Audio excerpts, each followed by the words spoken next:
Okay, it's 6:01 p.m. and I would like to call this meeting to order. First, I would like everyone to go over the approval of the minutes from our last in-person meeting, formal meeting, I should say, on October 27th.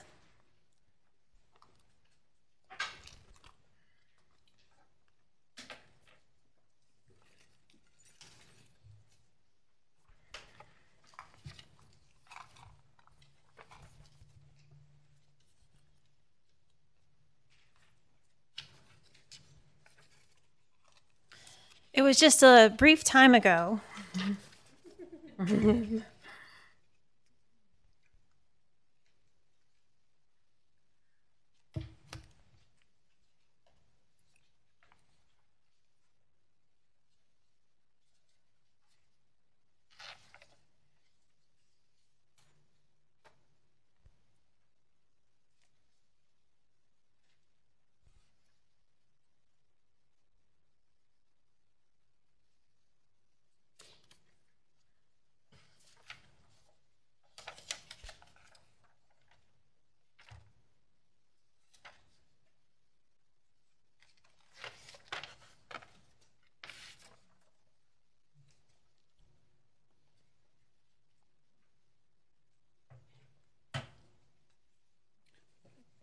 I'd like to make a motion to approve the minutes.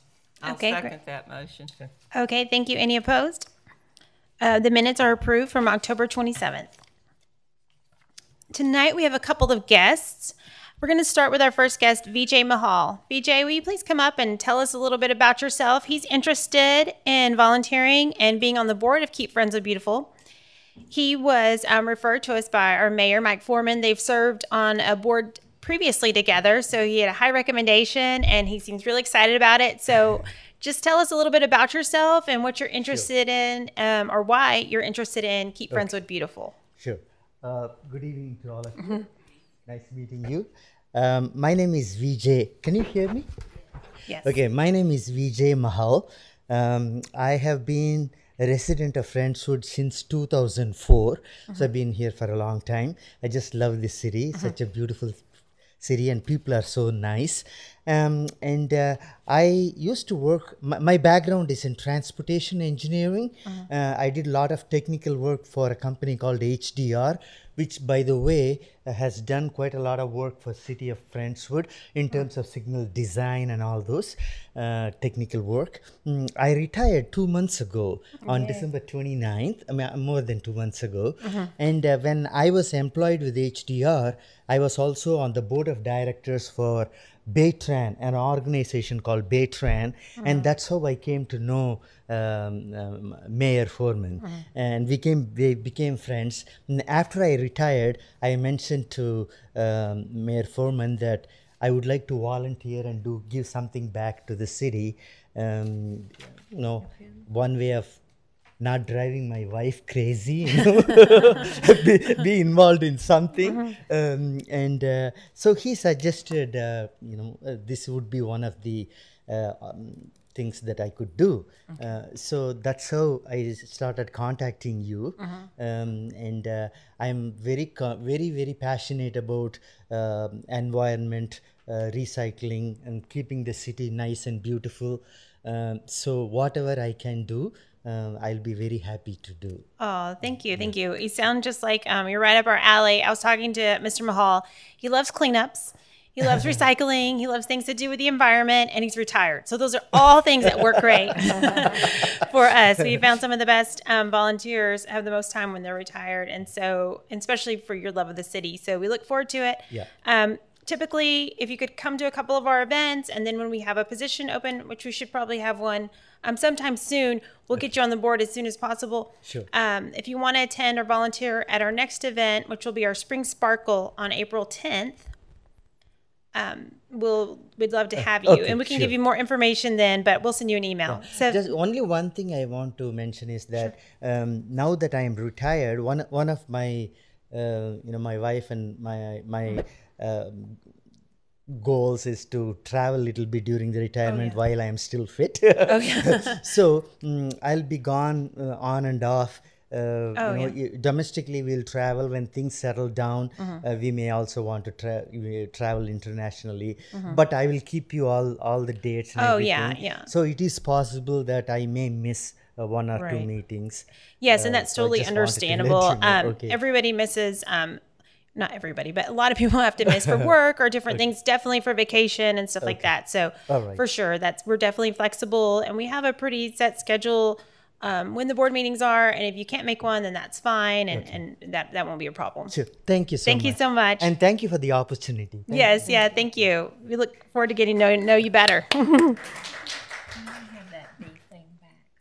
Okay, our next guest is Lori Foreman. She also has a presentation she's going to share with us that Jeff's going to put up on the screen. Presentation is a very strong word. I've got some photos. I'm here to talk to you and hope to spark an interest in how we could create the next generation of legacy trees throughout Friendswood. And there's a lot of discussion these days about how to maintain the legacy trees that we have and what that will take, and whole different presentation, okay? What I want to talk about is what can we do to begin a new program of legacy trees and what it would require in order to make sure that that would succeed and be here for a number of generations, and that those trees would not be facing the trials and challenges that our current legacy trees are having. So I do have some photos. I have done a lot of work within Houston, and I have moved a lot of very large trees. It's very emotional. This is a company called EDI. They grow all of their own trees, and everything that you're going to see, and Jeff's just going to kind of go through here. I don't have any particular story about these. These are just different trees that are being relocated from their own tree farm. So these are trees that are grown specifically to be moved, to be relocated, and to create an established tree at a different home. And so talking to them about the cost to relocate the parsonage trees, $450,000 to $600,000, and they said, please don't make us do it. It's very expensive. It's not really a realistic kind of thing. And actually, they gave me the idea. They said, we have some 18-inch trees that we would be happy to relocate for you, and we guarantee that they'll be fine, and they will grow and they will thrive, and your kids will love them. So it really started me thinking about what would this take, what would we have to do, what would be the steps to do a program like that. So I kind of boiled it down. I boiled everything down into 3 steps. So the first step would be that we would need to locate areas that we could plant these trees. It would either have to be on public property, or it would have to be property deeded to the city, unless it was all private funds. So if we expect any contribution from any government agency, this has to be city property. And somebody can just deed an easement for a tree within their property to the city in order to qualify. We'd have to figure out how to pay. That 18-inch tree that I talked about is a $50,000 relocation fee, maybe a little bit beyond our reach. But it goes down, the scale goes down. If you go to a 12-inch tree, it's a $23,000 fee. If you go to a 10-inch spaded tree, it starts to sound a little bit more reasonable at $12,000. I start to be able to throw those numbers around a little bit more easily. And you go to an 8-inch tree, which is a nice size tree. It's not something you're going to be able to pick up at Houston Garden Center. That's a $5,000 fee. So in paying for those, we could make and develop a public-private venture. The money could come, a portion from donors, grants. If it's planted in the downtown district, we can tap FDEDC for funds. There's a lot of different ways that we could share those costs, and depending on the size of this tree, but you are still talking about a tree that's going to develop a lot more quickly than something. And I have, just to do a commercial, I have 2 of your giveaway trees, and they are doing exceptionally well in my yard. They survived the frost, and I really appreciate those. But these would be a tree that would kind of jumpstart and move along a little bit quicker than something as far as a bare root or a root ball tree. The third thing that we would have to do is really look at the permanent protection again of these trees. When you go down Main Street of Friendswood, all of these developments have clear cut all of these legacy trees that were planted a long time ago. And we're focusing on developers and trying to work out deals, but I mean, these guys are working with a tree that's already aged, has already been mistreated, and is very expensive to do something about. But if we could look at what would be a permanent protection, and so the steps would be is really we would have to make plans for ongoing maintenance of those trees. Again, they would have to be planted on property that was deeded over to the city, not the entire lot within the drip line, right? So we would create an easement and a right-of-way to the tree on private property. It's totally accessible by the city, totally owned by the city. We'd also have to put in protections for requirements if that property became developed and under construction. We would follow the Houston Botanic Garden guidelines. They completely fence their trees in. It's locked. There are fines. The root pruning is done to protect those trees, and those trees have thrived during construction. Those similar things would have to be done. So it's a good program. I think that it has to have smart people really writing this down, really making sure that we've got good protocols in place before we went and tried to raise money. But I would really hope that this would be something that KFB might be able to embrace. It would be instrumental as far as y'all locating some of these trees and where it would make the most impact to our city, and would really appreciate your thoughts and really appreciate your support as we talk about this program more. Thank you. Thank you. Sure. What type of trees are these? You know, that would be up to the group. I mean, if you're looking, everything that I've got in my research and that pricing is all based on the live oaks that we've had in Friendswood. So if you wanted to go to a different type of tree, it would actually be more economical. Okay.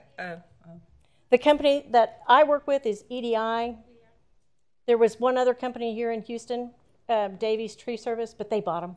So they're the only game in town. But they do raise all of their trees, and this is who moves all of the large trees in town. Hi, Sherry. So, what is a legacy tree? What is how is it the age of it, or? It's interesting when you start getting involved in trees, and then people just send you all these things that they've done in the past. The Historical Society did a study. Were you involved, or was anybody from KFB involved? And they went around and looked at the legacy trees, and they followed a protocol in order to rate those trees. But I can't tell you a definition. To me, a legacy tree is something that is there for our future generations. So we know of those in Friendswood? There's been quite a bit of information, and I'm happy to pass that along because it was given to me for the existing trees, the locations, and I think this was done in the last 10 years, but they had the health and evaluated all of those trees throughout Friendswood.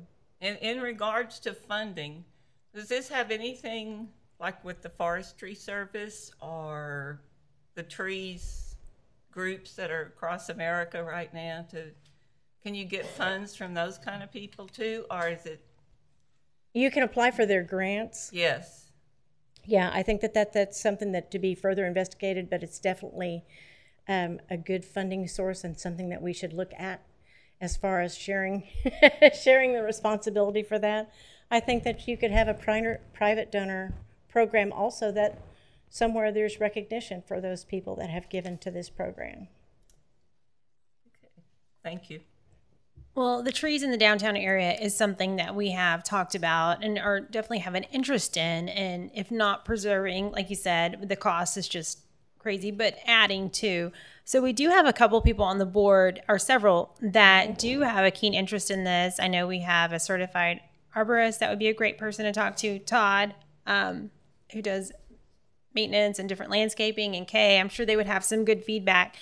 So maybe a good next step would be to meet with them and kind of talk a little bit more about what you would be interested in KFB, what KFB could do, and see if that's something that we could work with together, and then kind of see how it goes from there. That'd be great. Yeah, we definitely want to hear more. Awesome. All right. Thank you very Okay. much for your time. Thank you. Oh, wait, I'm sorry, there's still a question.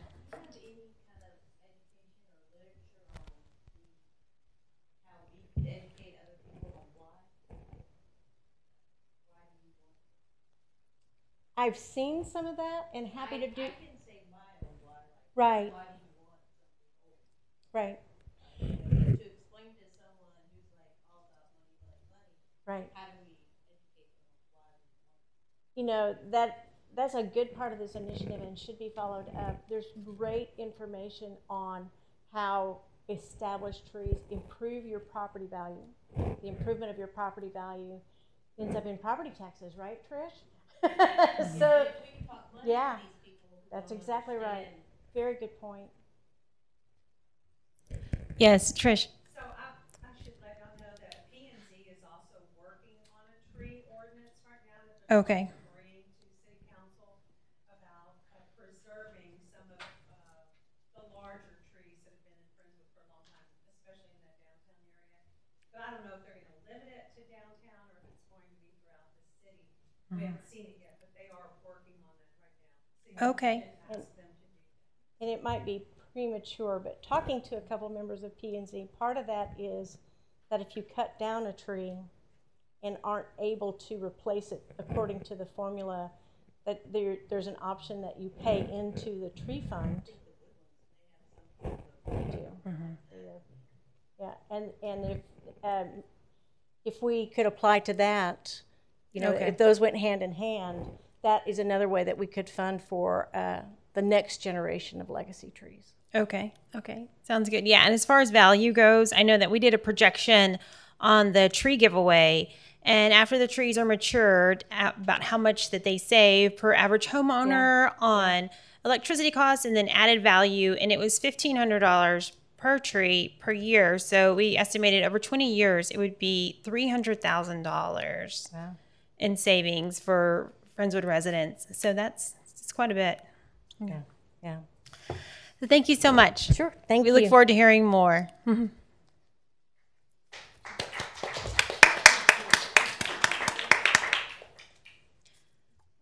Okay. Next on the agenda, and if y'all have questions, if you're sitting in the audience, if you wouldn't mind coming up to the podium, I know that it's kind of hard to hear. I had Jeff waving at me for some of the questions, so if y'all wouldn't mind, thank you. For volunteer hours, we are going back to track it forward. I know if you have anything to report to me, do it now. Parks and Rec ended the contract with VOMO. It wasn't as easily accessible as they had anticipated, and also it wasn't accessible to residents as well. And as far as our hours, track it forward, I think was easier, but the main reason for the VOMO was to be able to work with other organizations and track those hours, but it just wasn't working out. So that contract has ended. Track It Forward is no cost for us. They may be looking for something else in the future to do that type of program, but as far as for us, Track It Forward is pretty easy. If you still do not have that information, either way, I'm going to send out an email just to make sure that everybody can still log in and put their information just from going on out. So from anything that you've done this year, if you have some free time and you want to log it, go ahead. If not, we'll be switching back to that. And it's really easy for me to run reports. It's easy for y'all to do from an app. So we didn't have any problems with that. Onto the committee reports. To report from our January executive meeting, which we had with the executive committee, which is myself, Sherry, Michael, and Patty. The main thing that we talked about, or 99% of what we talked about, is the GCAA awards that was coming up. We submitted that in February. It's a very lengthy application. It was over 15 pages of information and a lot of numbers on what we've done in the community and a lot of what's done in the community as well, not just from KFB. So that's where it gets kind of tricky with all the information. But we were very pleased with the report. It's amazing what we did during a pandemic, what y'all did, able to start new programs and kind of went on. So we're excited to hear back from that. We're hoping soon to hear some good news. If not, we don't know what else could be done. Like we said, if we did not win, we want to know who won, and we want to go visit that town because we want to see all the great things that they did. So good job on what y'all did. We'll go over a little bit later about some of the 2020 highlights. As far as this year, we hosted our first KTB spring break classes. We had over 40 participants at the classes. They were very successful. I don't know if you saw some of the pictures on Facebook or different things on there, but you want to talk a little bit about those, Kimberly? Yes, we actually almost sold out on all 4 of our classes that we had throughout the week. We're very fortunate to have Miss Kay Corey help us out with the pollinator portion of the classes. They were able to create their own fairy garden. So they made their fairy door and then put it in a fairy garden, which was full of succulents. And it all came out really great, and the kids were so happy, and they were attentive the whole entire class. So they were very successful. Yeah, the majority were held outdoors except one because of bad weather, but kids learned better outdoors. They were able to get their hands dirty, learn about the environmental education, and then actually do some planning. Do you have any feedback from those, Kay? Pardon? Feedback from the classes? Is this? Well, we had some beautiful children and that had a good time, and they learned a little bit about succulents and how to take care of them and what they were, and they went away happy children, as were their parents, and we took pictures. So if anybody wants to see some beautiful children in my phone, I'm happy to show them to you. Thank you, Kay. Thanks for leading those classes. She's great with kids, great with planning, so it's a great combination. Thank you. We have our upcoming Spring Sparkle on April 10th, so if you haven't already, mark your calendars. This year we'll have the garage sale again, so it's nice. We didn't get to have one last fall because of COVID restrictions, but we're excited to have one now. We're also going to do the electronic recycling. We didn't do that last time either. It does get a little bit more expensive. It's about $2,000. But it's a benefit that we know people ask for in Friendswood. It's also something that's very useful when we see the amount of trucks that are full with the electronic recycling, so it's great for them. So we're going to have that. What time should the board members get there on April 10th? 7:30, 7:45, please. Today was the State of the City from Mike Foreman. I know he gave a great informational slide about KFB and a lot of good news to report from there.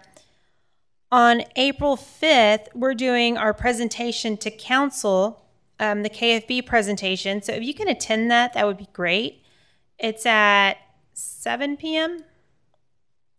And I'll be giving a presentation, a slide presentation about all the things that KFB did during 2020. Like I said, it's pretty surprising during the pandemic what we were able to do. So if you want to come, that'd be great. It'll be April 5th here, the city council meeting with the annual KFB report. And just to go over a brief 2020 wrap up on some of the things that we did in 2020 was the tree giveaway. The pollinator garden was certified as a wildlife habitat and a monarch way station. We gave out the Business Beautification Awards. KFB supported youth volunteers and piloted the new softball recycling program. The medians were completed at 5:18. We had the Arbor Day celebration, the Earth Day contest, Figgy participated in the Hip Hop Harry Challenge, the Fairy Trail opening and ribbon cutting. KFB participated in the 4th of July parade, the reverse parade. We were presenters at the statewide Keep Texas Beautiful conference. KFB sponsored the senior virtual bingo, movies in the park, the back to school photo contests. 2 matching grants were awarded. Participated for the first time, KFB participated in the Scarecrow contest, created a Halloween scavenger hunt, created a bird photo contest and informational video about local birding. We did Don't Mess with Texas cleanups. Scout and high school cleanups led those. We handed out free bluebonnet seeds that were harvested from the pollinator garden. As far as the trail, the letters to Santa for the Home for the Holidays lighted trail, we received 2,000 letters from Houston, Bay Cliff, Sharon, Webster, League City, Pearland, Angleton, Dickinson, Baytown, Liverpool, Humble, and furthest was Brentwood, California. Those was responded to. Parks did a great job with that. The Christmas fairy hunt was started. Home for the Holidays lighted Christmas trail, which was a huge success. It was rated one of the top things to do for Christmas in the entire Houston area, not just for Friendswood. The Christmas trail, fairy trail photo contest, the Christmas scavenger hunt, and the light up Friendswood decorating contest. So thank y'all, and thank you, city staff. It's amazing not only what was still continued to do, but what changed so quickly and was not just an event just to be made up, but a very successful event. So thank you. As far as 2021 events, we've got a couple of items for discussion just to see if we're going to continue with those this year, and if so, what that's going to look like. The first one is the Schools Out for Summer previously it was a concert. We have the option of doing a Schools Out for Summer concert or just making it an event with games. We didn't get to do the Fairy Trail official ribbon cutting last year because of COVID restrictions. However, we did a simple ribbon cutting. We had planned to do fairies and different things like that there with characters for the kids. That was something we could either do. We could look at having a small concert or doing a small event, or that's something that we could wait until the following year. Do I have any feedback on that? Are they doing concerts in the park this summer? We actually have booked Vocal Trash. Okay, so it could coincide with the Vocal Trash. What day is that one going to be on? The first Friday of June. The first Friday of June. If we decided, could we make it that same time? June 4th. Okay, June 4th. Which, if we're going to do the photo contest, which last year it was delayed, that's a great time to announce the winners there too, because it's communities there. There's some information to do there. So does that sound like something y'all want to participate in this year? I think we should. I think it's a really good event. Yeah. I agree. I think we should stay involved. Okay. Everything get back to normal. We should. It's actually our largest attended concert is the Vocal Trash Schools Out for Summer. Okay. Seems like there's a lot to celebrate now.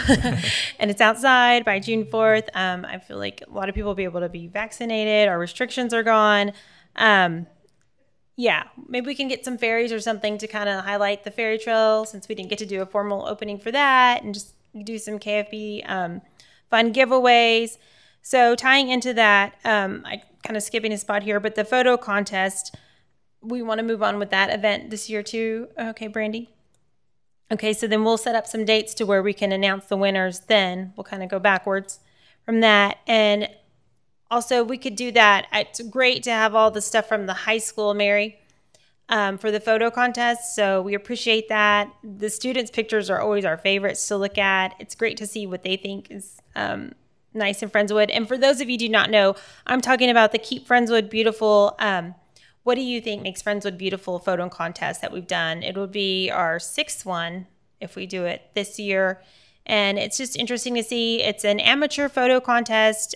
Professional photographers are able to apply, but we really like to get feedback from people of all ages and different photos and see what they think makes Friendswood beautiful. And This year we did a back to school photo contest instead. It was a great picture of what back to school looked like this year. But instead we're going to go back with the Keep Friendswood Beautiful photo contest. And originally it was designed to add people to our social media and get awareness out, which it worked well. And so that's a great incentive for it too. They have to post something on social media, one of our websites, one of our social media sites, either Facebook or Instagram, and like us on those pages and then post to that. So it's a very interactive contest as well. So I'm looking forward to that. Movie in the Park. The KFB Movie in the Park that we will be hosting will be on August 6th. And it's going to be the movie Bug's Life. So that'll be very fitting for Keep Friendswood Beautiful. One item that we have on here, something Care Fund, Kay brought this up before, is it's a fund that's created for different board members. Like, let's say someone gets sick or someone has a need. If we donate it to maybe monthly or quarterly, whenever you want to, then if we need to buy something for someone or a gift bag or a treat or a plant, would have something there in the Care Fund already. So I know it's handy and it's easy. That way people don't have to solicit different people sometimes if there's an immediate need. So if there's anyone that's interested in taking up the Care Fund for KFB, and particularly for the board members, please let me know. You don't have to now, but you can after the meeting or some other time, so that we can get that started, and then we will contact you. This will be something that's not out of city funds. It's out of personal funds, just to take care of our board members in a time of need. And now on to Keep Texas Beautiful updates. Michael. Am I on? Yeah. Okay. Keep Texas Beautiful updates. Went online today, looked at it a little bit, and I was about halfway through it, and the site went out. it got lost, and it didn't come back up till later today, I think. But there's a lot of, if you're interested in some of the training on there now, and like they're hosting one in for the Houston region, the last day of the month, March 31st, a virtual training. It's about a 4-hour training, a couple hours in the morning, a couple hours in the afternoon. And they're free to sign up to. I believe they're free. I didn't pull that information, but I think they've been in the past. And I think Kimberly's going to be presenting at that one. Who is? Kimberly. Oh, awesome. Good. So there you go. So a good chance to get on and listen to that one. That's, like I said, it's March 31st. Just go to the Keep Texas Beautiful site, and you'll see the information on it and how to sign up for that. The other thing is, I don't know if anybody's talked about it yet, the conference again this year is going to be virtual. It's set for the last week of June, so I don't know how we'll talk about who wants to be involved and wants to participate. You know, it's virtual, so last year, the plus side of it was virtual part of it. It was all recorded, so you got to go on and look at it whenever you had a chance to. You didn't have to be online and watching it live during the day. You could go on at night when you had a couple hours or whenever and see it. So that's the plus part of it. The negative to it, I guess, is that we didn't have, times we've gone before, you've had a lot more opportunity to talk with other organizations and other people, have a lot more face-to-face and information-wise. But like this past one, we presented at, so that was something good you got to see during the virtual piece of it. So there's a lot of good information still, at least to gain information and see what everybody else is doing. And I think one of the most beneficial things that I've found from conferences is talking to other people, but also discussion amongst ourselves. It allows different ideas are thrown out there, and we can think about how we can incorporate them. And now, maybe since things are getting better, we could even meet together to do part of the conference. Some of the people that are interested and make it kind of like our own little mini conference, which I think we'd get a lot more done. It's hard to just sit in front of a computer. It's kind of like meeting with the other board members would be helpful. And Natasha says in the past we've brought things back, and I know Sherry did when she was running the board. She brought several things back that we incorporated into what we did. And of course, last year a lot of the organizations, after seeing what Natasha and them presented on our ferry trail, are taking that back and everything. So there's a lot of good ideas that come out of it. Let's see, that's pretty much all in the KFB. We talked about the cleanup. I guess our street cleanup will be during the Spring Sparkle this year. What we're going to try to do is during our Sparkle events, the fall and the spring, we'll do a bigger cleanup since we'll have more people out there. And what we're supposed to do 4 a year, so we'll do like a summer one and one closer to the January time frame or so. The two big ones during the Sparkle period, we'll do try to get the whole section. And then the other two, we'll try to get like half a section. We got about like a 2 mile piece, I think, over there. And so we'll try to get those. They stay pretty clean now, that we get to do them pretty regularly. You don't see a whole lot of trash past cigarette butts. I think we had sort of the south side along the stretch between Viejo and West Ranch, and that section was probably one of the worst of that whole area. We went from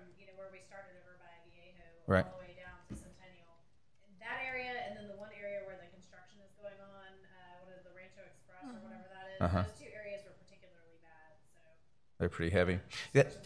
During the construction, you tend to. area was pretty nice of the Yeah. cigarette butts. But Construction, you seem to get that. Like, I mean, even like I know they're building a couple big homes right there in the ranch area, and we got a lot more trash in that area than anywhere else. Just from anything from food stuff to plastics to whatever else. Yeah. Yeah, that's helpful so that we can know where to place people next time. Maybe put an extra person there or something. sections probably, those areas might not be ones you would want. Right, right. You want to kind of hit the areas that are having a lot, that are the most traffic wise and everything else. And we don't have a lot of construction in there right now on our part. Yeah, the mowed sections do pretty well because they mow there regularly and it kind of cleans Yeah, up. once West Branch built out over there, I mean, they're not completely built out, but almost are. You could see the traffic the trash start settling down less and less after that got built up more and more. Well, I think because they mow those sections regularly, like that kind of gets taken care of, when those guys are out there. But the sections, that don't get mowed regularly are pretty bad sometimes. Yeah. Yeah. And then, so we'll do that, and like I said, we'll split up in a group. Mainly have the people on our board, and anybody who's volunteer that's out there, we'll do that on the spring sparkle date. Usually takes about a couple hours. We usually take about a couple hours to do it. Do it earliest in the day. That way it's still cooler, and we're done by about 10, and then we can help out or whatever else for the rest of the event. Okay, and then I guess we want to wait for beautification until we get to that area. Oh, yeah. Thank you, Michael. Yeah, and if you haven't done a cleanup before, wear something that's, comfortable, of course, but wear boots, like rain boots or cowboy boots or something, because your feet get muddy, and I'm just kind of also always afraid of snakes and stuff there. We've never had any issues, but you just want something protecting your feet because it Very kind of good goes in point. deep areas. Some thick pants, whatever jeans if you have or something like that, and definitely high boots that go up high because you may not think it's wet out there, but you start stepping out there and it's wet. Tasha says things start poking at you and everything else. Like it's just. I think I wore tennis shoes one time and just immediately went home and threw them away. It was just what it is. And then went out. If you're the person that's down in the bottom of the ditch, it can get Yeah, it's kind of marshy. And I will say, Brandy does a lot of times, and if you have allergies really bad, maybe not quite get involved in that part of the spring sparkle because you can break out in hives and stuff. So just cautious. Okay. Thank you, Michael. Next on to our public awareness report from Brandy Fernandez. So on the social media side, it's pretty exciting. So I was looking back just a couple years ago, and if you go back to 2017, which is 4 years ago, we've almost doubled the likes on our page. So we're up to 3,466, which is up 428, roughly 12% from the year before. What's even more exciting about it is if you just look at the last month, our reach was over 4,000, which means it's getting on the feed of people's pages. And then if you look at the engagements, which means someone liked it, they loved it, they shared it, whatever they did, it was over 1,200 in the last 30 days. So I think that's really great. I've seen a lot of activity on our pages. The most engaging in the last month was we had 2 different ones with the spring fairies, just kind of introducing, and then the house and everything. Just between those 2, we had over 2,100 community members reached on those, so those were really good highlights. And then, of course, I thought it was really interesting, too, that a lot of people are looking at how to prune from the freeze with the weather recently. So there's a lot of good information on that. And a lot of people are very interested, like, what do I do when everything is dying in my backyard, including us? And then from the Instagram side, I was looking at that as well, and we were actually up to 426 followers, which is a 42% increase from last year. So we've had a lot more engagements, and we've been trying to, between the 3 of us, post on Instagram and then double it on Facebook so it gets both places right away, because we do have a lot of followers on Instagram that are not on Facebook as well. Okay, great. That's all I have. Thank you, Randy, and thanks for continuing to keep that growing. Okay, next up is Ferry Trail updates with Sean Potter. First, I want to thank the City Parks and Rec Department for hosting that wonderful week that the children enjoyed so much on the fairy houses and cave for the succulents. I know I feel bad I wasn't able to make it. We had out-of-town guests, but I heard great response. Matter of fact, I saw that the Parks and Rec page had close to 12,000 posts over all of those events, and that was for, I believe, 4 days. And so that was really great response. So the ferry trail is still going strong. We have done all the spring update to all the houses and the doorway and everything. Everett has changed out his house for the spring, so he's ready to go too. As far as posts and everything, we went through, and on 2020, we believe we've had over 60,000 followers on posts for the Facebook page and for Parks and Rec page. We came up with that estimate from the grant, and we got that from the mobile site, which had 41,000 posts, and also for 1 month we had 14,000 Google searches and 11,400 Google direction searches. So once again, we have people from all over really reaching out to come and look at the ferry trail and follow it. Every time I go out there, there's still tons of kids. They love the maps. They love the ferries. They probably have done it numerous times, but you still hear the excitement in them when they, oh, I found one. So yeah, we're gonna just, it's kind of good to go for right now. So once we get a little bit closer to summer, we'll make the changes again for summer and do all the updates then. We just kind of keep track of every once in a while the house needs a little bit of work, and we try and take care of that. So. Oh, we do have one new ferry added. Do you want to talk about that? We do. Yes, we do. We have Dee Dee. She is represents Hometown Bank. We presented that house, and we added her to the ferry trail. They're great supporters of KFB and the city and everything, and they help us out so much with and anytime we call them, they need us. So Dee Dee was Alan Rasmus's mother who passed away, and she loved children. She loved plants. So we kind of tied her in. You'll have to go look at her. She's really cute. She carries a little purse, and she has a little calculator, and her house has some money on it. And so it turned out to be a really cute house, and she's a really great addition to the ferry trail. So now we're up one more ferry house. Yeah, thank you. Yeah, she's got a great component. She talks about saving. So it's like a financial education component in the park for the kids. Her house has different change on the front of the door. It's right behind City Hall, so you'll have to check it out if you haven't seen it. The roof has money on it. And what she does is she motivates the other ferries and trolls to save money for big events like our,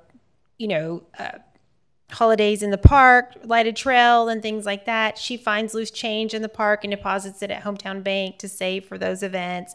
And she encourages kids to save for different events too. So she's got a really neat story and a really special meaning. Again, Hometown Bank quickly so that they would sponsor the lighted holiday trail, gave us a $10,000 sponsorship. That's just one of the things that they do, but they're very embedded in the community. So the ferry trail is all about community. So we wanted them to be there too. And it's a great tribute what they were able to do for Ellen's mom and what she's done for the community. So it's made it a lot of fun for kids too. Thank you. Okay, next up is our education report from Sherry Goen. Okay, one of the things I would like to say is congratulations to Brandy for the good recycling things that have been out there lately. And I watched the video that you sent that Brent Bell did on recycling for ABC News, and he is a board member. It was very good, and it's something that we probably need to remember to get the word out about. This is time for spring cleaning, and people are looking to get rid of a lot of things, especially since we have not had this in a while, and we're having a garage sale. So this would be a real good time to really maybe beef that up during the spring. And if you haven't seen that video, it is on YouTube about recycling, and Brent did a very nice job on that. The other thing is that I just wanted to remind you I will be watching for the webinars, and if we have any ideas for training or anything that you'd like to look at or get a workshop in the spring, those dates are coming up. So if we need any ideas for those, I don't know what the status is on the snake one because I wasn't really wanting to be involved in that. But have we heard anything about that? No, that was Brian's project. Okay. So I know that we have, are we doing workshops anymore, like at the library? Or We can. okay. And then the kids trainings we've already done. Well, they've done 4 this because those were one about recycling with the glass, and then the one with the Very training where they also did the planting. So I think those were successful. We had already talked about doing something similar like that during the summer. Yeah.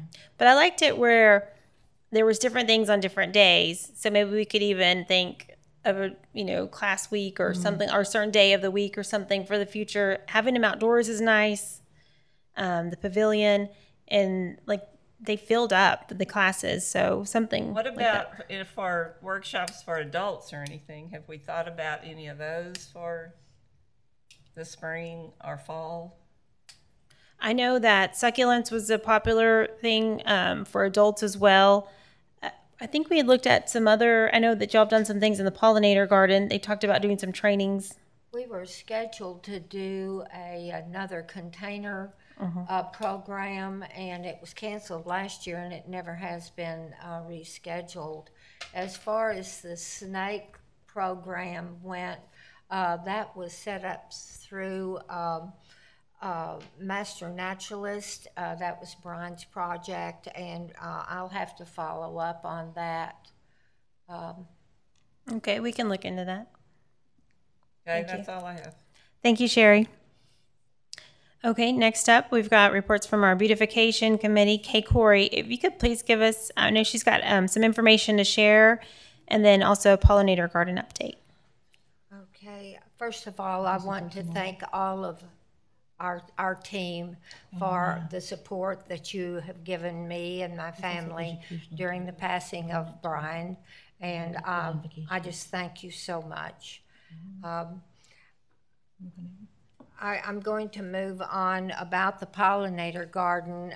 It went to seed on schedule, and then we had the freeze, and we left it alone until March. And Susan and I went out and took an inventory of the garden. We were happy that many of the plants were coming back, some from the roots. We have some that are sprouting leaves, and we pulled many out of the ground that were dead. We have replaced the border of Mexican heather, and we have also replaced and added some native plants that we were missing last year. Susan has a volunteer team list that she's able to call up and have people come out and help us. Miss Susan is moving to Galveston soon, and she says she's going to continue to support us, but I'm hoping that some of our team can come out and help also. We had parks right before the freeze cover the citrus trees with the big recycle bins. And we were able to save 2 of the citrus. We've lost 1, but I do have a group of ladies that want to replace that particular tree. So, and those citrus trees are supporting butterflies. Susan also donated 2 metal vine towers that are out in the garden now, and we've already started putting passion vine on one of them. I want to make a presentation, but I wanted to talk a little bit about bees. The concept about bees is that when you say bee, you think of a honeybee. Well, there are 4,000 different types of bees in our area. Here is a brochure of just a few of them. And there are 20,000 different types of bees worldwide. So when we say bee, we don't just talk about honeybees. Someone in the garden, Susan and I always have visitors when we're in the garden, and somebody said all the bees are gone. And I said, no, they're not. They're here. Because those bees are in the ground, and they are hibernating. A bee takes a whole year to develop. They have a complete metamorphosis, but like a butterfly, but it takes them a year. The mother bee goes into a hole, and all that pollen and nectar that she's collecting goes into that hole, and she lays an egg. And then she leaves, and she seals up the hole. The egg hatches, the nymph eats the pollen and the nectar. It forms a cocoon. It then hatches into a bee, but not an adult bee. The following year, an adult bee will emerge from that same hole. So I've passed out some pieces of some information called The Life of a Bee. And so that's why we have bees everywhere in our garden, and they are very important as pollinators. So we have, master gardeners have donated to Keep Friendswood Beautiful a bee house. Oh. Now, these are the same tubes that the bee would put into the ground. Or if you've noticed in the pollinator garden, we leave the plants cut long so that the tube of that plant will dry out and the bee will hibernate in that tube. Well, in this bee house, the bee goes in, lays the egg, puts the pollen, and then seals these. We are going to mount this on the arch as a teaching tool, and you will be able to see as these are sealed up, the bees will seal them up, and then next year you'll see them coming open. So, and then I'll have to go and clean it out and so that they can start again. But this was donated by Master Gardeners to our pollinator garden. Oh, well, thank you, Master Gardeners. Mm-hmm. Yeah, that is going to be a great teaching tool. I mean, every time they're out there are people stopping all the time to ask them different questions. The kids love to see the chrysalis on there. I know in the garden, so I know they're going to be really interested to learn about the bees. If you have a question, Diane, do you mind coming up? I know that I got a signal earlier they couldn't hear you.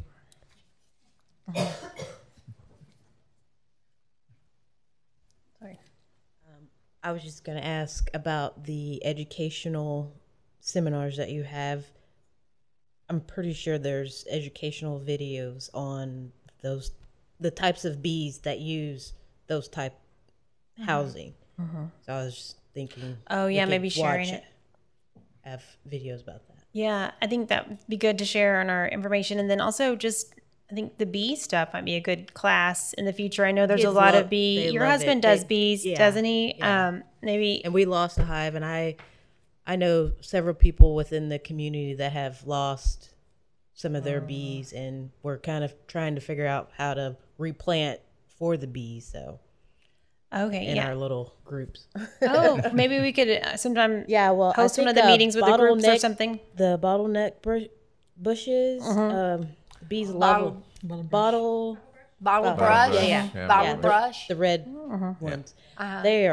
Everyone seemed to have lost those, and the bees just love those. And so we're just trying to figure out how to I lost 8 of them, so I'm like, check the base of your bottle brush for greenery. Mine's coming back, so check yours. check it. Okay, I will. Thank you, Diane.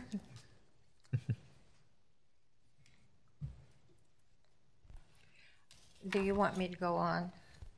If you have any form of information, if not, then we'll move on to the matching grant. Okay, the matching grant, we have our Kim has extended the deadline for the matching grant to April the 30th. And last year we were able to present two lovely grants, and so we hope that people will develop. We've only had one call so far, right? Which is kind of surprising. I think maybe if we can promote on social media about the replantings after the freeze, because I thought we'd get more because of the freeze. And we even talked about maybe breaking up the grants or doing something so more HOAs could do that, maybe even breaking it up into 6 $500 ones so that they can apply for a portion, because some of these HOAs are going to have to replant so much after the freeze. It'd be a great time for them to utilize the grant. Did we had talked in executive meeting of maybe increasing that amount for 1 year only because of after the freeze? And since they're matching grants anyway, I mean, a $500 grant to an HOA and they match it with 500, that's a pretty substantial amount of money to just replace plants.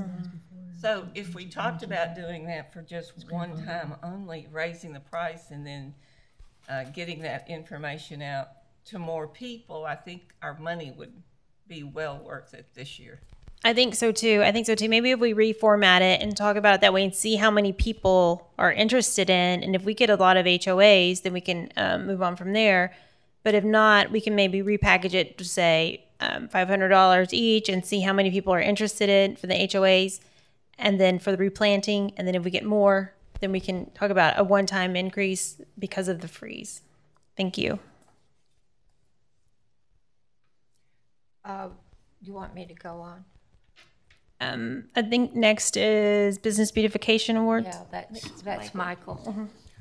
Okay, the Business Beautification Award, we need to select one for this quarter, and I think it's actually due in March, so right about now we need to get that out. So we thought about one, but I haven't had a chance to go by there, so we take anybody that has any ideas about who they think it should go to this quarter, and we open to listening to that. Right now it's at J&J's still, I think. Yeah, which the last one we showed was at JJ's Car Wash.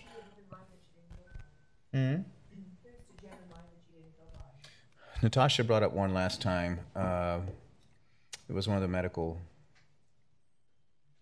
There's a new one that just came. She had, I think what was that doctor's name over here? She was on. Is there a new doctor's office? Oh, that Dr. Vu? Maybe, I can't remember. They just brought a new one over about probably in the summertime. Oh, Can't remember. You remember which one that was? I can't remember off the top. Does anybody else have any recommendations for? Oh yes, Todd.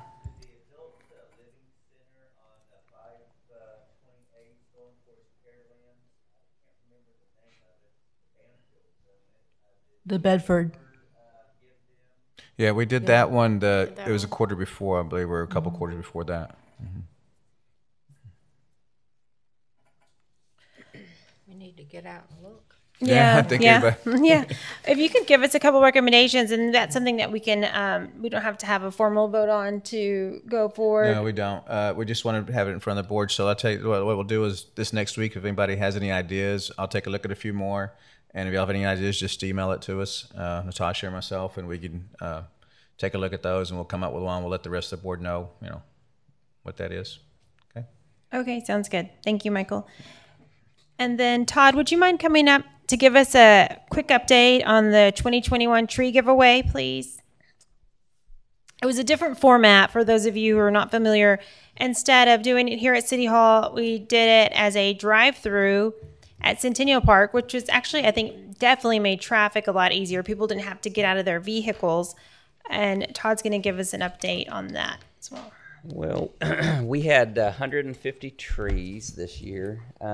Typically, we have 100 trees. We had three varieties. We had the lacebark elm, the live oak, and I can't remember the other. What was it? Water oak. That's correct. So, it was just a difficult time for us to get rid of all those trees. So, I don't know if it was because of COVID or what, but anyway, we changed over to Centennial, and it all went really smooth. The way we had it set up. So I think the game plan going forward, if you did want to go to Centennial and continue there, the same game plan worked very well. I think that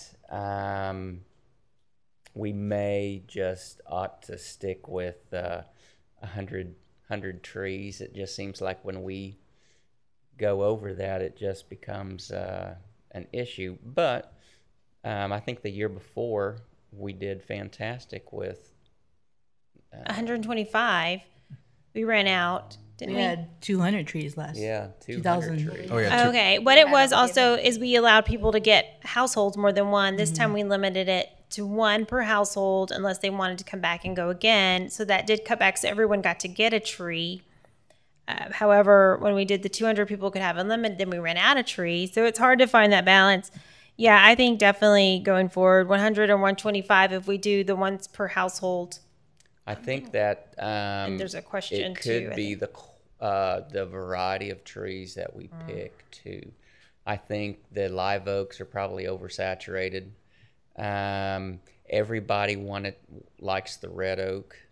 It seems like the water oaks were very minimal, but a lot of people were asking for the water oaks this year.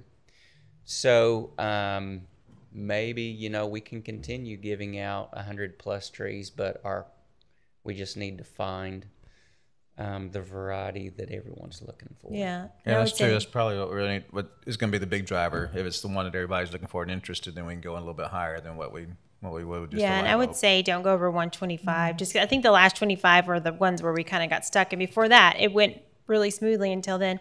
And Diana, you had a question? Yeah, I had friends who lost their trees already just from the Oh, she's. winter storm weekend. So I don't know. And two, like when we tell them how many, everybody wants the rare one. Oh, since like the water, you only have so many. Well, that's Yeah. Diana made a good point. Because of the freeze, there may be more people interested in trees. Yeah. I think if we keep it at a number, even if it's 125, we announce it when we're out. The one per household is what really allowed more people to get trees. And again, at the 125 mark, we were fine. It was just the last 25 where it got, up until then, it was just nonstop. So I think that's a good number going forward, and we can look at it again, unless we'll look at pricing and stuff. Of course, when we get you closer. said 200 the year before that. What was the year before that we did? Before the 200, what did we do? 100. 100. 100. Okay. I think that possibly if we put out 6 or 7 varieties on social media on our platform, and have people, throw out their ideas what they think is a quality tree that they would be looking for, then we can take 3 of their top choices and dictate to the growers what we want, instead of saying, hey, what do you have to offer?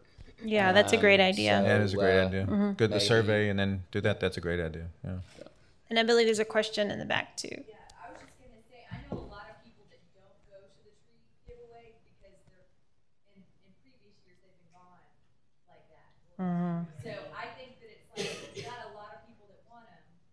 It's just, I mean, because for several years in a row, weren't they like within the 30 minutes or an hour gone? Yeah.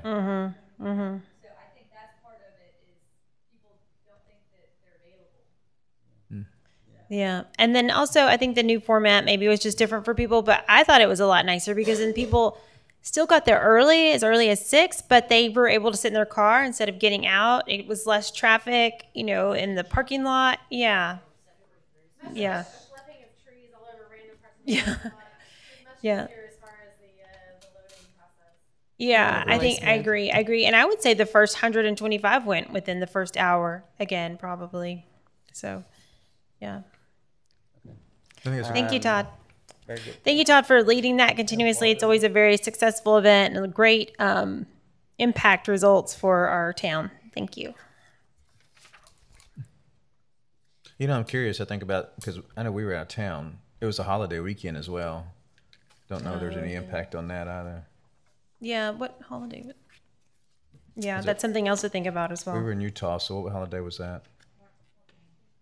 Was it Martin Luther Might King? be a holiday Okay. weekend. That Monday was a holiday, so. Yeah, that's something to think about too. Thank you. Okay, Parks and Rec and FDE. Or do you have anything else? I'm sorry, Kay, from beautification. Pardon? Do you have anything else from beautification? No. Okay. Thank you, Kay. And thank you, Susan, for your continued work in the pollinator garden, too. I know that about half of the volunteer hours from 2020 were from these two people. So thank y'all. Despite the pandemic, they continued to go on, put a lot of work in the garden. We hate that Susan's moving away, but it's not too far. It's Galveston. So she's still going to help out with some of our events. So we're happy about that part. Susan, do you have anything that you'd like to say as far as the pollinator garden goes? I just want to say that we have If you don't mind coming, I'm sorry, we're getting emotion. gotten 4 to 6 volunteers. Okay. I've had their names for like even months, in my phone. And I just started kind of texting them in a group to see who would be available to help with what. And we've gotten 3 new ones recently. Oh, wow. So that's great. And they've helped us trim down and water. And several of them know quite a bit about gardening. So, we would hand them different tasks. Oh, that's but the great. ones that don't know as much, they're always happy to even just help water or trim back. So It's great. We'll definitely need them in the summer, too. yeah, yeah. Thank you for coordinating that. Susan? Thank you. Do you feel like you have enough volunteers, or would you want to do any sort of community outreach for us? What happens usually is Kay and I are working in the garden, and then people just kind of stop, and then we start chatting, and then I take their name. Okay. So honestly, I think we're doing okay Just because more. when we throw out like a big net, Yeah. and it's almost like we get so many different levels, Skills. and skill levels, and then I think it's actually working pretty well with what we're doing. Okay. Sure, Diane, I was going to ask you after if you want me to put you in that text group. Yeah, thank you. Thanks. I will say that our bluebonnets are in bloom. They never died. Those bluebonnets overwintered. They were there all last summer. They overwintered. They continue to grow and bloom, and they're making a beautiful show right now. So we have some fantastic bluebonnets. Last year we collected seeds, and we packaged over 1,000 packages of bluebonnet seeds and distributed them at the library and here at City Hall, and they were a big hit. So there are bluebonnets everywhere. Thank you. Thank you. Okay, Paul, you're next. Okay. Parks. The new disc golf course is under construction now, and I talked to 2 of the designers, and they hope to have some of the baskets up as early as next month. If you haven't been down to the end of Shadwell to take a look at it, you might want to go down there. Beautiful piece of property, really nice addition to the park. And even if you don't play disc golf, they have trails that go through the woods now. You may want to go check that out. It's really nice.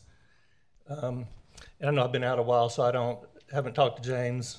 I don't know of much anything else as far as the parks go. I do have FDEDC information.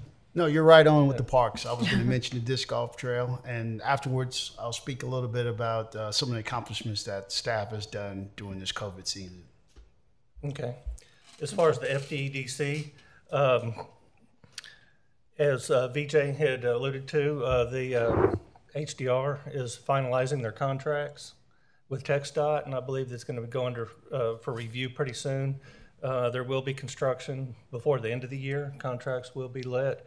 We'll see brand new traffic signals, the decorative mast arm signals from 2351 to Whispering Pines. Sidewalks are going to be reconstructed, and streetlight conduit is going to be put in. The sidewalks, TxDOT was able to get additional sidewalk easements to take up room where we don't have room in the road right away for the sidewalks. And unfortunately, they're not going to be 100% consistent because TxDOT would not allow brick pavers to be installed. They're considered not to be ADA compliant. So it's going to be 6 feet of sidewalk plus 1 foot of brick paver on either side of it. So there will be sections that are not consistent with each other, but you know, when TxDOT offers you $3.5 million, you can't really turn it down. So we had to take whatever they offered to us. So it's going to be really nice, and to see that go in, the sidewalks, traffic signals, streetlight conduit is going to be installed. We have the money for the streetlights, about $1.5 million, but we're going to need another $1 million for the labor and installation cost for that. So that is coming too. And we are looking at possibly setting up a site for a demo for the streetlights. They're really, really nice. They're really different than probably anything you've seen around. Really looking forward to seeing that go in. So, but it may be a while, maybe a couple more years before the actual streetlights go in. But TxDOT is actually putting in the conduit with it for the lighting, which is a huge expense. So we're glad that they're taking care of that. So. Other than that, we're looking forward to seeing the project come together. Great. And VJ, you're more than welcome to attend our meeting. We have the second Tuesday of each month. On the 13th of April is the next meeting. You're more than welcome to attend. Yeah, we may have some questions. Don't try to steal VJ away from us. Well, you can serve on both. Yeah, true. Paul does. That's true. That's true. Thank you, Paul, for those updates. All right, you're welcome. Did you have any park update, James? Yeah, I just wanted to take this opportunity to recognize city staff for a great job that they did during this COVID season. We and the group, particularly Kimberly, Catherine, and Meg, did an outstanding job thinking outside the box of ways that we could provide, COVID-friendly programming to the residents and to the citizens, i.e. the ferry trail and the scavenger hunts. And those were great programs that were done. I received lots of phone calls from residents stating how they really appreciate us providing them with something that they can do to get outdoors and kind of take a break a little bit from all the monotony that goes along with the COVID that we all experienced. I know the one thing that was mentioned from several of current and retired teachers that they were excited to see the paper maps. They're always seeing kids on their cell phones and doing things on the phone's technology, but they were particularly excited to see the kids running through the park with the paper maps, being able to utilize those and read from the maps. And so those are, again, just some examples of some of the great things that staff did during this time. And I just wanted to recognize them and thank them for thinking outside the box and providing friendly, COVID-friendly type programming for the residents.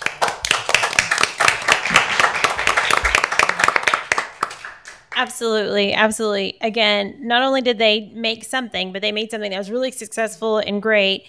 They came up with the scavenger hunts. I know Meg worked a lot on those too, and Catherine worked a lot on coming up with those ideas for those. Kimberly, all of y'all, and thank you for your leadership, James.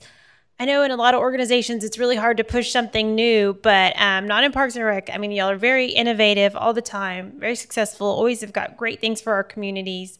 So thank y'all. I know that while everyone else wasn't working, I know Kimberly worked extra hours on a lot of events. And not only did they did that, they really came in together to help the city during the freeze too. So thank y'all.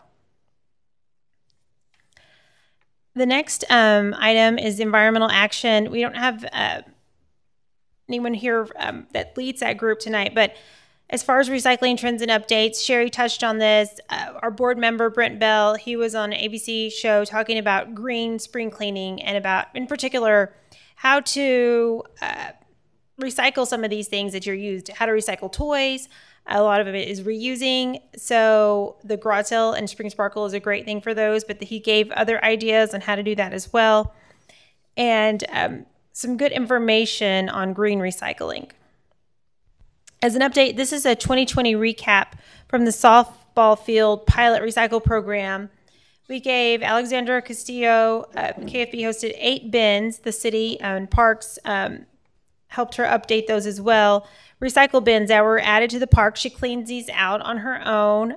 She gets some help with some teammates. She also, through having to clean out these bins, has done a great job on educating teammates and different kids at the park about what goes in the bins and what doesn't.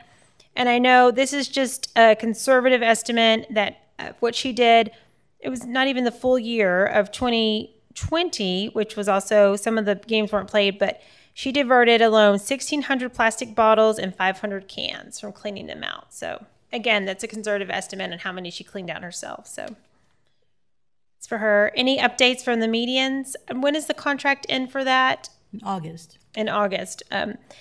Again, those are being maintained until August. So if there's anything that y'all see that needs to be updated before then, please let us know. But they've done a great job with them. And how did they do during the freeze? They did great. Nothing pierced.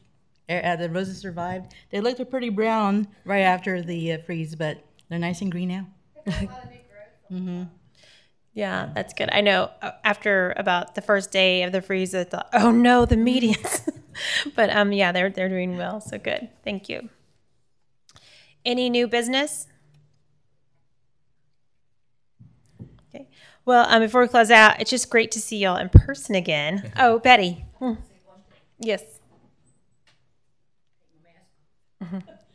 I don't know if anybody has mentioned this or not, but the sign that I got in my yard came at a really tough time for me. I just got through breast cancer treatment, and I had survival. And I had COVID before that, so I have had 6 months of really tough time.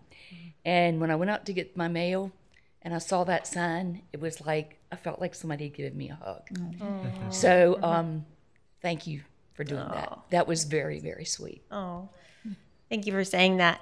Yeah, and those that you don't know, last November around Thanksgiving, we did the Keep Friendswood Beautiful volunteer signs in the board members' yards as a surprise to thank y'all for what you're doing. I know that we weren't able to meet or talk as much, but we wanted y'all to know that y'all are very valued. And thank you, Betty, for sharing that. It's been one of the great things about the board, too, is not just what we do in the city, but what we do for each other. So thank you. Thanks.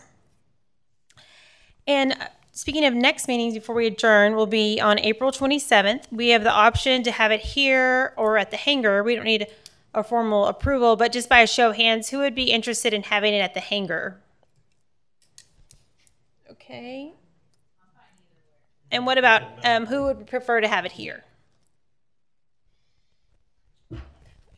Okay, so we've got a majority for the hangar. So we'll look at that for the next meeting on April 27th at 6:30 p.m.